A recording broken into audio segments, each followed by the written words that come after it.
നിങ്ങളെ മെയ് മാസത്തിലാണ് നമ്മളുള്ളത്. ലോകത്ത് മനുഷ്യന്മാർ ജീവിച്ചുകൊണ്ടിരിക്കുന്നത് തൊഴിലുകളെ അടിസ്ഥാനപ്പെടുത്തിയാണ്. മനുഷ്യന് ജീവിക്കാൻ ഭൂമിയിൽ ജോലി നിലനിൽക്കണം, ഭക്ഷണം നിലനിൽക്കണം. ഭക്ഷണമുണ്ടെങ്കിലേ മനുഷ്യന് നിലനിൽക്കാൻ കഴിയുകയുള്ളൂ. മെയ് 1 ലോക തൊഴിലാളി ദിനമായി ഇന്നലെ ആചരിക്കപ്പെടുകയുണ്ടായി. ഈ ഒരു സമയത്ത്, ഈ സന്ദർഭത്തിൽ പരിശുദ്ധമാക്കപ്പെട്ട ഇസ്ലാം മുന്നോട്ട് വെക്കുന്ന പരിശുദ്ധമാക്കപ്പെട്ട ഇസ്ലാം നമുക്ക് പഠിപ്പിച്ചു തരുന്ന ചില പാഠങ്ങളുണ്ട്. ഒരു കാലത്ത് അടിമകളെ പോലെ പണിയെടുക്കാൻ വേണ്ടി നിയോഗിക്കപ്പെട്ടവരായിരുന്നു, വിധിക്കപ്പെട്ടവരായിരുന്നു തൊഴിലാളി വിഭാഗം എന്ന് പറയുന്ന വിഭാഗം. മനുഷ്യർക്ക് പകരം മൃഗങ്ങൾക്ക് പകരം മനുഷ്യരെ കാളപൂട്ടുന്ന നുകമാക്കി ഉപയോഗിച്ചിരുന്നൊരു കാലഘട്ടം നമ്മുടെ സമൂഹത്തിൽ കഴിഞ്ഞു പോയിട്ടുണ്ട്. വിശുദ്ധമാക്കപ്പെട്ട ഇസ്ലാം അധ്വാനിച്ച് ജീവിക്കുന്നതിനെ, പണിയെടുത്ത് ജീവിക്കുന്നതിനെ നന്നായി പ്രോത്സാഹിപ്പിച്ച മതമാണ് പരിശുദ്ധമാക്കപ്പെട്ട ഇസ്ലാം. ലോകത്ത് ഒരുപാട് പ്രവാചകന്മാർ വന്നിട്ടുണ്ട്. ഈ പ്രവാചകന്മാരൊക്കെ പല നബിമാരും തൊഴിലെടുത്ത് ജീവിക്കുന്നവരായിരുന്നു. മഹാനായ ആദം നബി അലൈഹി സ്വലാത്തു വസ്സലാം ലോകത്തെ ആദ്യത്തെ കർഷകനാണ്. ലോകത്ത് ആദ്യമായി കൃഷി ചെയ്ത ആളാണ് മഹാനായ ആദം നബി അലൈഹി സ്വലാത്തു വസ്സലാം. മഹാനായ നൂഹ് നബി അലൈഹി സ്വലാത്തു വസ്സലാം കപ്പൽ നിർമ്മാണം നടത്തിയിരുന്ന വ്യക്തിയാണ്. മഹാനായ ദാവൂദ് നബി അലൈഹി സ്വലാത്തു വസ്സലാം ഇരുമ്പ് നിർമ്മാണം നടത്തിയിരുന്ന ആളായിരുന്നു. ഇരുമ്പിന്റെ പണിയെടുത്തിരുന്ന ആളായിരുന്നു മഹാനായ ദാവൂദ് നബി അലൈഹി സ്വലാത്തു വസ്സലാം. മഹാനായ ഈസാ നബി അലൈഹി സ്വലാത്തു വസ്സലാം ചികിത്സാ മേഖലയിൽ വലിയ നൈപുണ്യം നേടിയ ഒരു വലിയ വിശുദ്ധനായിരുന്നു, ഡോക്ടറായിരുന്നു മഹാനായ ഈസാ നബി അലൈഹി സ്വലാത്തു വസ്സലാം.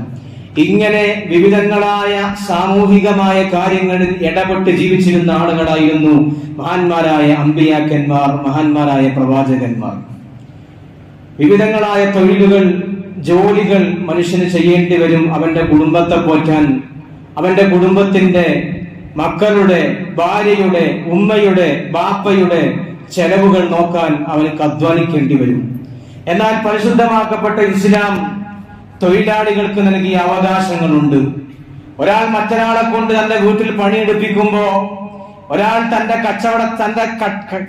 കടയിൽ ഒരാളെ ജോലിക്ക് നിർത്തുമ്പോ വിശുദ്ധമാക്കപ്പെട്ട ഇസ്ലാം ചില കാഴ്ചപ്പാടുകൾ നമുക്ക് പറഞ്ഞു തരുന്നുണ്ട്. ലോകത്ത് അടിമകളെ പോലെ ഉപയോഗിക്കപ്പെട്ടിരുന്ന തൊഴിലാളി വർഗത്തെ ഏറ്റവും വലിയ ഉന്നമനത്തിലേക്ക് ആധുനിക തൊഴിലാളി നിയമങ്ങളൊക്കെ കടന്നു വരുന്നതിന് മുമ്പ് പരിശുദ്ധമാക്കപ്പെട്ട ഇസ്ലാം ചില കാഴ്ചപ്പാടുകൾ മുന്നോട്ട് വെച്ചിട്ടുണ്ട്. പാവപ്പെട്ട തൊഴിലാളിക്ക് മണ്ണിൽ കുഴിയുണ്ടാക്കി ആ കുഴിയിൽ ചേമ്പിന്റെ ഇല വെച്ച് അതിൽ കഞ്ഞി വാരിക്കൊടുത്തിരുന്ന ഒരു കാലം നമ്മുടെ സമൂഹത്തിൽ കഴിഞ്ഞു പോയിട്ടുണ്ട്. എന്നാൽ 14 നൂറ്റാണ്ടുകൾക്ക് മുമ്പ് പരിശുദ്ധമാക്കപ്പെട്ട ഇസ്ലാം 6-ാം നൂറ്റാണ്ടിൽ ഹബീബായ നബി സല്ലല്ലാഹു അലൈഹി വസല്ലം തങ്ങൾ കാട്ടറബികളെ നോക്കിയിട്ട് തൊഴിലാളി വിഭാഗത്തിന് വേണ്ടി ശബ്ദിച്ചിട്ടുണ്ട്. ഹബീബായ നബി സല്ലല്ലാഹു അലൈഹി വസല്ലം തങ്ങൾ പറഞ്ഞു, മനിസ്തജറ അജീറൻ ഫൽയുബയ്യിൻ ലഹു അജ്റഹു. ആരെങ്കിലും ഒരാൾ തന്റെ കടയിലേക്ക്, തന്റെ വീട്ടിലേക്ക്, തന്റെ വീട്ടാവശ്യങ്ങൾക്ക് വേണ്ടി ഒരു ജോലിക്കാരനെ, ഒരു കൂലിക്കാരനെ വിളിച്ചാൽ ഫൽയുബയ്യിൻ ലഹു അജ്റഹു, ആദ്യം അവന്റെ കൂലി നിർണയിച്ചു കൊടുക്കണം. നീ ഇവിടെ എന്റെ വീട്ടിൽ പണിയെടുക്കണം, അല്ലെങ്കിൽ എന്റെ കടയിൽ നീ നിൽക്കണം എന്ന് പറഞ്ഞുകൊണ്ടൊരാൾ ഒരു തൊഴിലാളിയെ തന്റെ വീട്ടിലേക്ക് വിളിച്ചു വരുത്തിയാൽ, കടയിലേക്ക് വിളിച്ചു വരുത്തിയാൽ ആദ്യം അവനക്ക് എത്ര കൂലി കൊടുക്കുമെന്ന് പറയണമെന്ന് ഹബീബായ നബി മുഹമ്മദ് മുസ്തഫ സല്ലല്ലാഹു അലൈഹി വസല്ലം തങ്ങൾ നമ്മെ പഠിപ്പിക്കുന്നു. ഇത് വിശുദ്ധമാക്കപ്പെട്ട ഇസ്ലാം സോഷ്യലിസം ഇവിടെ വളരുന്നതിന്റെ മുമ്പ്, കമ്മ്യൂണിസം വരുന്നതിന്റെ മുമ്പ് 6-ാം നൂറ്റാണ്ടിലെ ഹബീബായ നബി മുഹമ്മദ് മുസ്തഫ സല്ലല്ലാഹു അലൈഹി വസല്ലം തങ്ങൾ സമൂഹത്തെ പഠിപ്പിച്ചതാണ്, സമൂഹത്തെ ഉത്ബോധിപ്പിച്ചതാണ്. വീണ്ടും ഹബീബായ നബി തങ്ങൾ പറയുന്നു, അയതുൽ അജീറ ഉജ്റതൻ ഖബ്ല അൻ യജിഫ ഇർഖുഹു. നിങ്ങളൊരു തൊഴിലാളിയെ നിങ്ങളുടെ വീട്ടിലേക്ക് പണിക്ക് വിളിച്ചാൽ, ഒരു കൂലിക്കാരൻ നിങ്ങളുടെ വീട്ടിലേക്ക് തൊഴിലെടുക്കാൻ വേണ്ടി വിളിച്ചാൽ, അവന്റെ ശരീരത്തിലെ വിയർപ്പ് വറ്റുന്നതിന്റെ മുമ്പ്, വിയർപ്പ് തോർന്നു പോകുന്നതിന്റെ മുമ്പ് അവനിക്കുള്ള കൂലി നിങ്ങൾ കൊടുക്കണം എന്ന് ഹബീബായ നബി മുഹമ്മദ് മുസ്തഫ സല്ലല്ലാഹു അലൈഹി വസല്ലം തങ്ങൾ ഈ സമൂഹത്തെ ഉണർത്തുകയാണ്. എത്ര വലിയ മനോഹരമായ വാക്യമാണത്! തൊഴിലാളിക്ക് തൊഴിലെടുത്ത് ക്ഷീണിച്ചിരിക്കുന്ന തൊഴിലാളിയുടെ ശരീരത്തിന് മുകളിലെ വിയർപ്പ് വറ്റുന്നതിന്റെ മുമ്പ് അവനുള്ള കൂലി കൊടുക്കണം. ഇത് പഠിപ്പിച്ച ഏത് മതമാണ് ലോകത്തുള്ളത്? ഇത് വിശദീകരിച്ച ഏത് ഈസമാണ് ലോകത്തുള്ളത്? ഹബീബായ നബി മുഹമ്മദ് മുസ്തഫ സല്ലല്ലാഹു അലൈഹി വസല്ലം തങ്ങൾ ഇങ്ങനെ തൊഴിലാളികൾക്ക്, ജോലി ചെയ്യുന്നവർക്ക്, അധ്വാനിക്കുന്നവർക്ക് വലിയ പ്രാധാന്യമാണ് കൽപ്പിച്ചത്. മാത്രമല്ല, തീർന്നില്ല. ഹബീബായ നബി തങ്ങൾ പഠിപ്പിക്കുകയാണ്, നിങ്ങൾ ഒരു തൊഴിലാളിയെ ജോലിക്ക് വിളിച്ചു, അവനെ വഞ്ചിച്ചു, അവനോട് പൈസ തരാ എന്ന് പറഞ്ഞു, നീ കൂലിയെടുത്താൽ, നീ പണിയെടുത്താൽ ഇന്നാലിന്ന പണം നിനക്ക് തരാ എന്ന് പറഞ്ഞു. പൈസ കൊടുത്തില്ലെങ്കിൽ ഹബീബായ നബി തങ്ങൾ പറയുന്നു, അല്ലാഹു സുബ്ഹാനഹു വ തആല പറയുന്നു, സലാസത്തുൻ അന ഖസ്മുഹും യൗമൽ ഖിയാമ. അല്ലാഹു തആല പറയുകയാണ്, 3 വിഭാഗം ആളുകളോട് ഞാൻ ഖിയാമത്ത് നാളിൽ തർക്കിക്കും. 3 വിഭാഗം ആളുകളോട്. അതിൽ ഹബീബായ നബി തങ്ങൾ പഠിപ്പിക്കുന്നത്, അല്ലാഹു സുബ്ഹാനഹു വ തആല പറയുന്നത്, ഹബീബായ നബി തങ്ങൾ പഠിപ്പിക്കുകയാണ്, 1 റജുലുൻ ഇസ്തഅജറ അജീറ.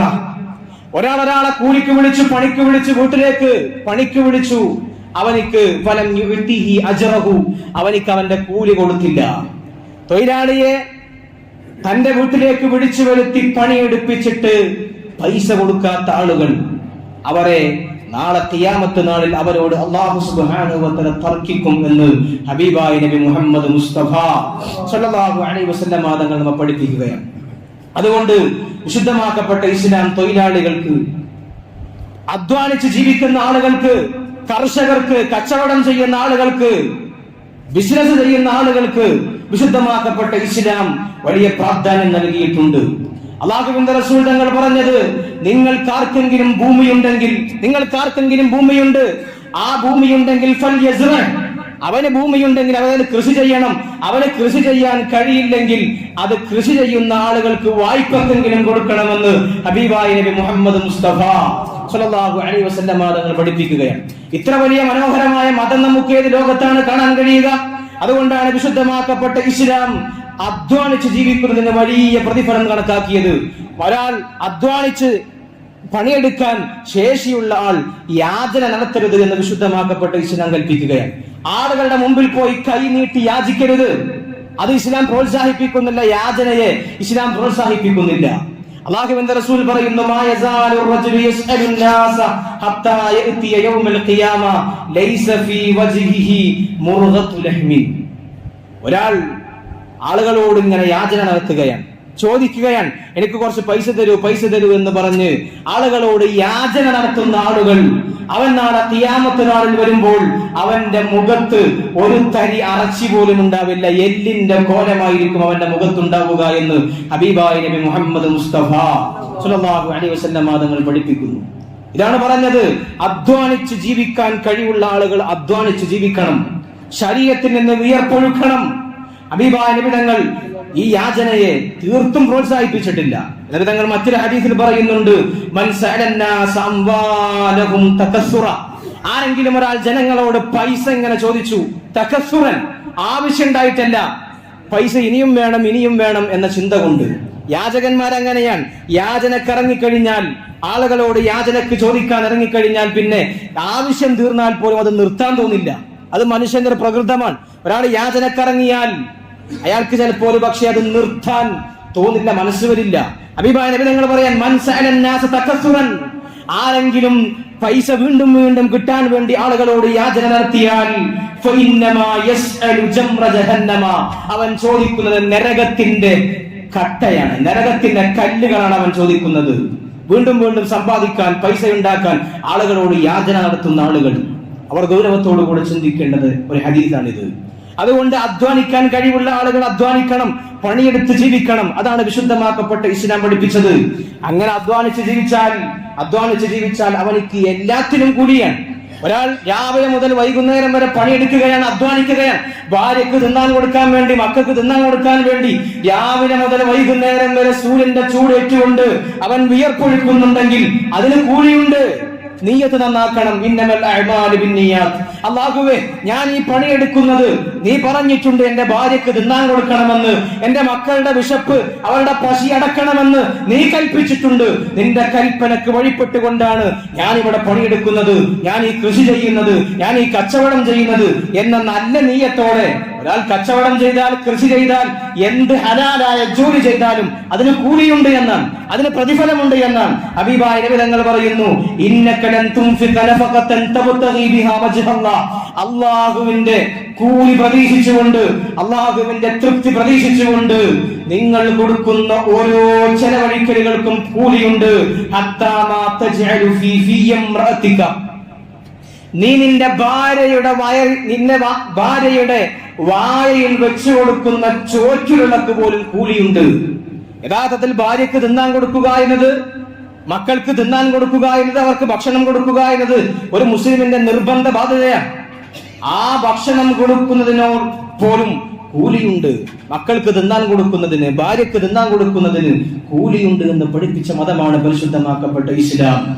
അതുകൊണ്ട് അധ്വാനിക്കാൻ കഴിവുള്ള ആളുകൾ അധ്വാനിച്ചുകൊണ്ട് ജീവിക്കണം. കൃഷിഭൂമിയുള്ള ആളുകൾ, ഒഴിഞ്ഞ പ്രദേശങ്ങളുള്ള ആളുകൾ കൃഷികൾ വർദ്ധിപ്പിക്കണം, കൃഷി ചെയ്യണം.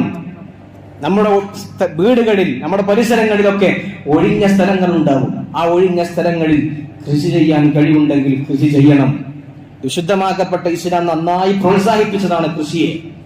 ആരെങ്കിലും ഒരാൾ ഒരു തൈ നട്ടു, ഒരു മരം നട്ടു, ആ മരത്തിൽ നിന്ന് ഏതൊക്കെ ആളുകൾ ഭക്ഷിക്കുന്നുണ്ടോ, ഏതൊക്കെ കിളികൾ വന്ന് ഭക്ഷിക്കുന്നുണ്ടോ, അതിന്റെയൊക്കെ കൂലി ആ മരം നട്ട വ്യക്തിക്ക് കിട്ടുമെന്ന് ഹബീബായ നബി മുഹമ്മദ് മുസ്തഫ സല്ലല്ലാഹു അലൈഹി വസല്ലം തങ്ങൾ പഠിപ്പിക്കുന്നു. ചിലപ്പോ മരണപ്പെട്ട് കഴിഞ്ഞിരിക്കാം, ആ മരം നട്ട ആള് മരണപ്പെട്ടു പോയിരിക്കാം. ചിലപ്പോ നമ്മുടെ പൂർവികന്മാർ, നമ്മുടെ വാപ്പയോ വല്ലിപ്പയോ ഒക്കെ നമ്മുടെ വീടിന്റെ മുറ്റത്ത് നട്ട തെങ്ങിൽ നിന്നായിരിക്കും നമ്മൾ പേരമക്കൾ ഇപ്പോ തേങ്ങ തിന്നുന്നത്. അതിന് വല്ലിപ്പായുടെ ഖബറിലേക്ക് കൂലി ലഭിച്ചുകൊണ്ടിരിക്കുകയാണ്. അതിന് വല്ലിപ്പായുടെ ഖബറിലേക്ക് കൂലി ഇങ്ങനെ കിട്ടിക്കൊണ്ടിരിക്കുമെന്ന് ഹബീബായ മുഹമ്മദ് മുസ്തഫ സല്ലല്ലാഹു അലൈഹി വസല്ലം തങ്ങൾ പഠിപ്പിക്കുന്നു. വലിയൊരു കൂലിയാണ്. നാളെ ഖിയാമത്ത് നാളാണെങ്കിൽ നബിയെ, ഇന്ന് ഞാൻ എന്താണ് ചെയ്യേണ്ടത് എന്ന് ഒരു സ്വഹാബി വന്ന് ചോദിച്ചപ്പോ ഹബീബായ നബി തങ്ങൾ പറഞ്ഞത് ഒരു മരം പോയി നട്ടോ എന്ന് ഹബീബായ നബി മുഹമ്മദ് മുസ്തഫ സല്ലല്ലാഹു അലൈഹി വസല്ലം തങ്ങൾ സ്വഹാബത്തിന് പഠിപ്പിച്ചു കൊടുക്കുന്നുണ്ട്. അതുകൊണ്ട് നമ്മളൊക്കെ അധ്വാനിച്ച് ജീവിക്കുന്നവരാവണം. നമ്മുടെ വീടുകളിൽ, ഒഴിഞ്ഞു കിടക്കുന്ന പ്രദേശങ്ങളിലൊക്കെ നല്ല രൂപത്തിൽ കൃഷി വളർത്താൻ ശ്രദ്ധിക്കണം. അല്ലാഹു സുബ്ഹാനഹു വ തആല തൗഫീഖ് നൽകി അനുഗ്രഹിക്കട്ടെ. അല്ലാഹു സുബ്ഹാനഹു വ തആല നമ്മുടെ എല്ലാ കാര്യങ്ങളിലും ഖൈറും ബറക്കത്തും നൽകി അനുഗ്രഹിക്കട്ടെ.